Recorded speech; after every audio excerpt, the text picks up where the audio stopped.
Exponential versus linear functions. Here we go. Y'all, linear root word is, there you go. These are the functions that should be graphed and make a straight line. And if it's not a straight line, you graph the problem. In this formula right here on the left side, you have y equals, and then there's some blanks here. You know, there you go. I was going to say, you know what goes there, and yes, you do. This one is your m, and then this one is your b. Now let's talk about what the m represents. What does the m represent in this formula? The slope. Thank you. But when I say slope, what's something else I can use to refer slope as? Anybody know? Rise over run. Thank you. What else? There's something else. This might be the one that's hardest to remember, but it's called the rate of change. There you go. I'm going to abbreviate change with CHG. But your slope is your rise over run. It's your rate of change. And it will always be constant. That's one thing I want to put on there. It's a constant rate of change. You're either going to go up 3, up 4, or down a certain number, and then continue going down that same certain number. The B represents what in my equation? Thank you. The y-intercept. Y-intercept. Be more specific. When you say the y-intercept, what is the y-intercept? Where the line touches the.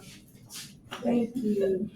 It's where the graph crosses the y-axis. I left space right here because there's something else I need you to write underneath the y-intercept. Is that this is your starting point. I was not seeing it. I didn't see it. Okay, you're going to have to be quiet. And this right here is the only thing I need to hear you talking about, or nothing at all. So if I were to look at this function and say, all right, I've got y equals 3x plus 2. This is telling me that I have a starting point, a y-intercept of 2, but I have a rate of change in the slope of 3 over 1. Thank you. We have a graph, and on that graph, to make sure I put everything on there that I want to fit, I want to start at -2 for the x column. So I'm going to write -2, -1, 0, 1, and 2. Now, this is me telling you to go back to the old days with me, even though I know you know nothing about it. If you did not have a calculator, then tell me, please, what would you have to do to get the y? Solve for. Be more specific when you say solve for. Put the x in. Substitute the x right here. So that's what this column right here is for. It's for you to take the value of 3, which was our slope, multiply it times our x, and then add 2. And you would not just do that with the first value, but with each and every value. Substitute your x in place.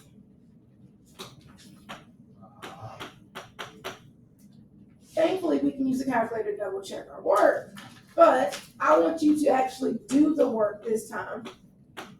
Substitute and tell me what you're going to get for your y. Order of operations. So that's -6 plus 2, which is -4. -3 plus 2, which is -1. And then 0 is 2. 3 plus 2 is 5, and 6 plus 2 is 8. What am I increasing by every step on my y column? From -4 by 3. If you go from -4 to 1, you've increased 3. From -1 to 2, you've increased 3. Maybe it's because those numbers are negative and it's harder to see, but I know if you look at your positive numbers from 2 to 5, you know that's an increase of 3. And you definitely know from 5 to 8 is an increase of 3. From graphing a linear function, this should make a straight line. It does not have lines on here. So let me tell you where I want you to put your x and y axis. Start at the bottom and count up 3. 1, 2, 3. And then this is where I want you to draw a horizontal line across the graph to represent your x-axis. I started at the bottom and I counted up 3 to represent my x-axis. And for the y-axis, I want you to look like halfway in the middle, smack in the middle, right here. I think they told me it was 7 over. I don't know. I just kind of eyeballed it. And this is your y-axis. From here, I'm going to count in increments of 1. So every line slash is 1 over, 1 up, whatever. And I'm plotting my points. I can either use my initial point, my intercept of 2, and use the slope of rise over run, or I can literally take the ordered pairs that are given in the chart. For example, -2, -4, -1, -1, 0, 2. Those are your 2 options. You can use the coordinates, or you can start with your y-intercept and then proceed to plot your slope by going up 3 over 1.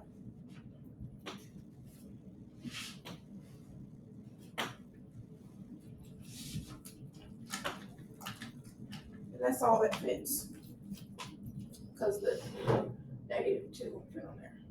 I know I'm not good at drawing straight lines. Try. But connect. Yeah.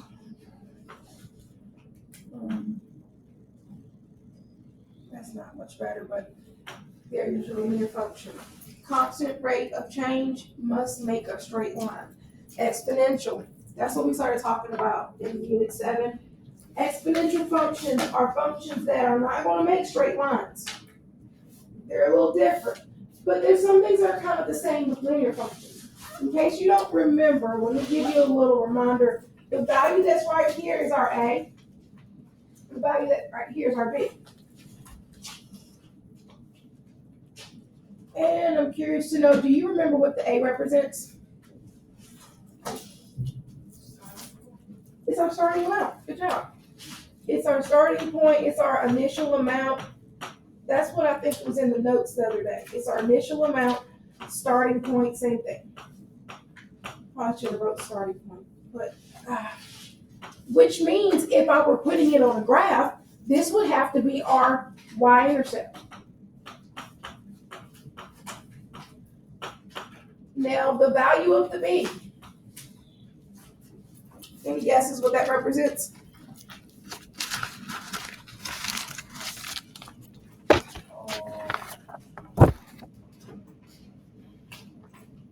Kind of like the slope, but for this one. Yeah, it's we're going to say factor of change, but rate of change is basically the same thing. Our factor of change, which is also known as our multiplier. Multiplier.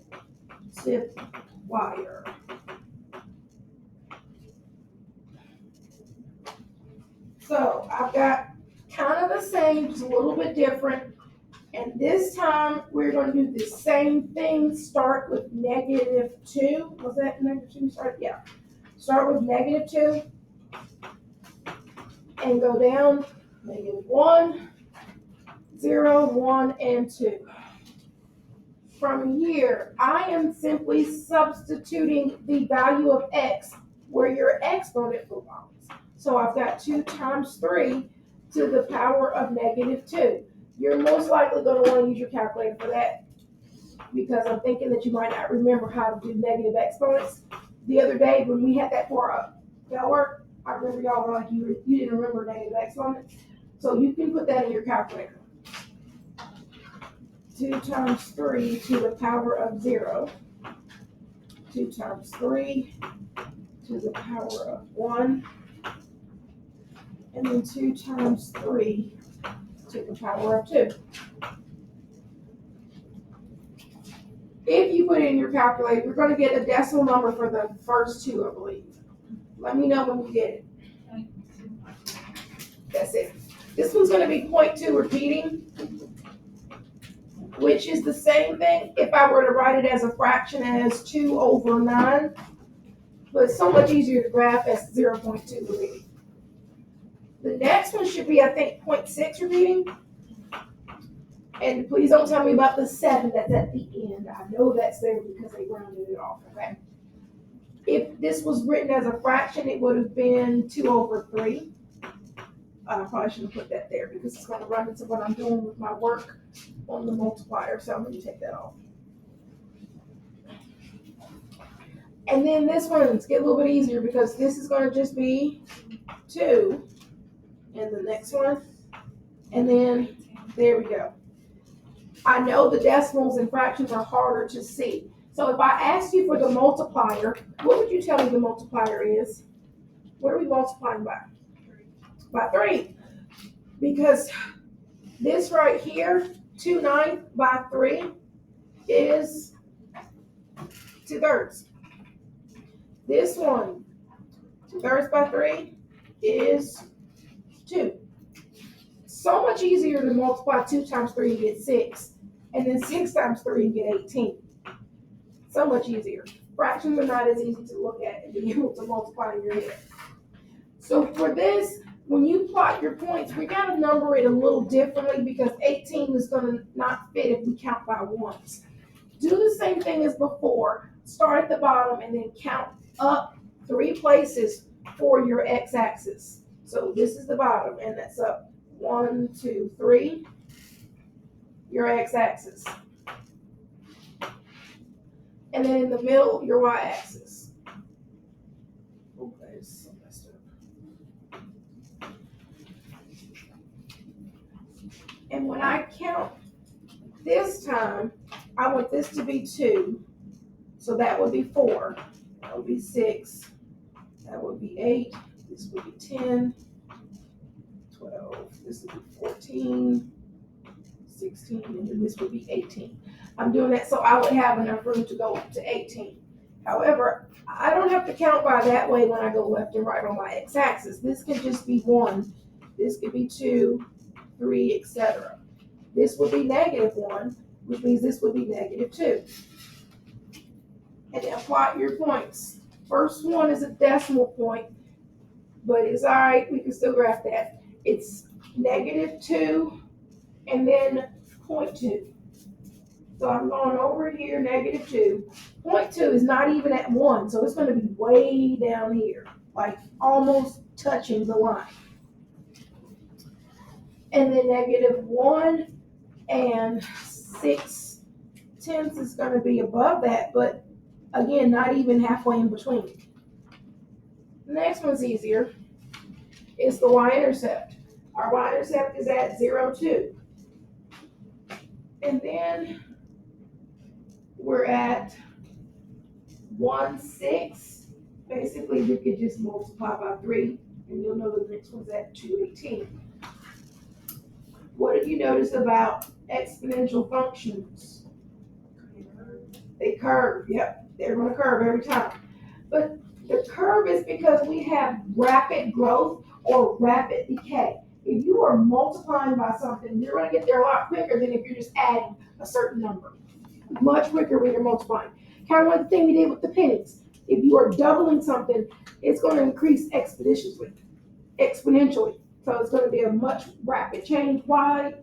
That's why you have the curve. Now let's look at the characteristics of the graphs. The domain and range. Specifically, look at the first one for linear function. What's the domain of the linear function? All real numbers. How do you know that? It's Always going to be that. But you also know that if you look at your graph, it goes forever indefinitely to the left and to the right. Okay, again, looking at my graph here, what would be the range of this function? Yes, thank you. Because it goes forever downward, forever upward. And now the domain of my exponential function would be all real numbers. It goes forever left, forever right. Range is not all real numbers.